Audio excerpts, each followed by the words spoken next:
আসসালামু আলাইকুম এভরিওয়ান, সবাই কেমন আছেন? আশা করি সবাই ভালো আছেন। তো আজকে আমি বিএম ব্লগ থেকে আপনাদের মরিয়ম আপু চলে আসলাম নতুন একটা ব্লগ ভিডিও নিয়ে। তো পুরো ভিডিওটা ধৈর্য সহকারে দেখতে থাকেন, অনেক ভালো লাগবে। ভালো লাগলে অবশ্যই লাইক কমেন্ট শেয়ার করতে ভুলবেন না। তো আপনাদের কাছে একটা রিকোয়েস্ট, পুরো ভিডিওটা ধৈর্য সহকারে দেখবেন, তাহলে ভালো লাগবে। আজকে আমি রান্না করব খিচুড়ি। সব কিছু রেডি করছি, কাটি কুটি দেয় রেডি করে রাখি দিছি, শুধু এখন রান্না করবো। দেখতে থাকেন আমি কিভাবে খিচুড়ি রান্না করি। আর আপনারাও বলবেন আমার মতো কে কে খিচুড়ি রান্না করেন। আমি জানি আমার মতো কিছু মানুষ মিলে যাইতে পারে কিছু আপুদের রান্নার সাথে, আর কিছু কিছু আপুরা আছে অন্য সিস্টেমে রান্না করে, আমার সিস্টেমের সাথে মিলবে না, এটাই স্বাভাবিক। এক একজন এক একভাবে রান্না করে। তো আমার মতো কে কে রান্না করেন অবশ্যই জানাবেন, আর কে কীরকমভাবে রান্না করেন তাও জানাবেন। তো আমার ওমানে পরিচিত একটা ভাবি আছে, ভাবি অনেকটাই অসুস্থ, সবাই দোয়া করবেন। ভাবি প্রেগনেন্ট। তো ভাবির মন চাইতেছে অনেক খিচুড়ি খাওয়ার জন্য। তো আমি কি করলাম, আমার বলছে ভাবি যে আমার অনেক খিচুড়ি খাইতে মন চাইতেছে। তো আমার তো আর মন মারা যায় না, দে আমার সামনে বলতেছে ভাবির খিচুড়ি খাইতে মন চাইছে। তো আমি কি করছি আপনাদের ভাইকে বলতেছি, তো আজকে ভাবিদের বাসায় যাবো, খিচুড়ি রান্না করে নিয়ে যাবো। বলতেছে সমস্যা নয়, রান্না করো।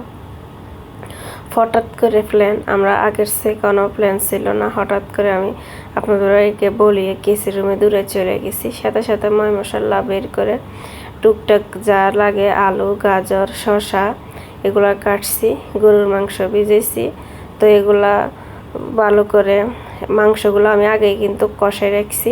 তারপরে যা যা লাগে ময় মশলা পেঁয়াজ রসুন হলুদ জিরের গুঁড়া ধনিয়ার গুঁড়া তেজপাতা লং এলাচ সব কিছু দিয়ে ভালো করে আলু গাজর শসা সব কিছু দিয়ে ভালো করে মশলাটা আগে কষাই ফেলছি। আমি সব সময় আগে মশলা বেশি কষাই। আমায় প্রায় আফুরা ভাবিরা বলে, আপু ভাবি আপনার মশলা কষানো ঠিক আছে, আপনি সব সময় রান্নার সময় বেশি করে মশলা কষান।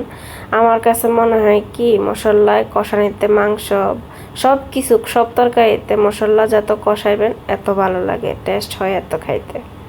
তো যাই হোক, দেখতে দেখতে দেখেন প্রায় খিচুড়িতে মাংস দিয়ে দিছি, পানি দিয়ে বসাই দিছি। এই দিক দিয়ে আবার আরেকটা কথা বলতে ভুলে গেছি আপনাদেরকে। আপনাদের ভাইয়া তো তেল জাল কিছু খায় না, ডাক্তারের নিষেধ। তো এই কারণে আপনাদের ভাইয়া ভাবি কিন্তু আবার অনেক জাল খায়, এই কারণে ভাবির জন্য ঝাল ঝাল করে রান্না করতেছি।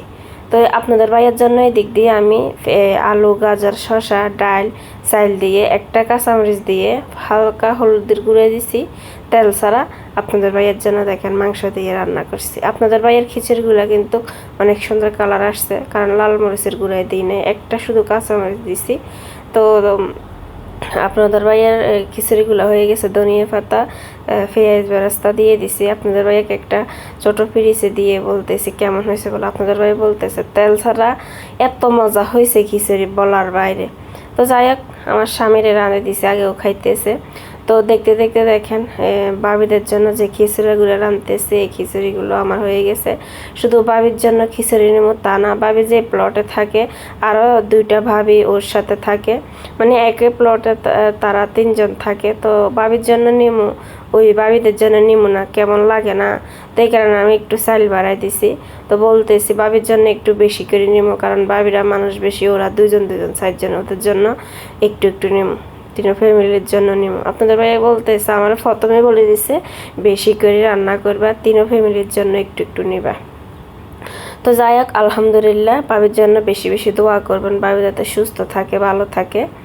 তো দেখতে দেখতে আপনাদের সাথে গল্প করতে করতে দেখেন আমার খিচুড়িটা রান্না হয়ে গেছে। তো আমি কিন্তু আগে পেঁয়াজ বেরেস্তাগুলো করছি, ভিডিও করতে ভুলে গেছি। তো যাই হোক, রান্না শেষ, তাড়াতাড়ি করে আমি রেডি হয়ে হাত মুখ ধুয়ে আসে আগে খিচুড়িগুলো বাটতেছি। একটা বক্সে হটফটে ভাবিদের জন্য বাড়ছি, আর দুইটা বক্সে দুই ভাবির জন্য বাড়ছি।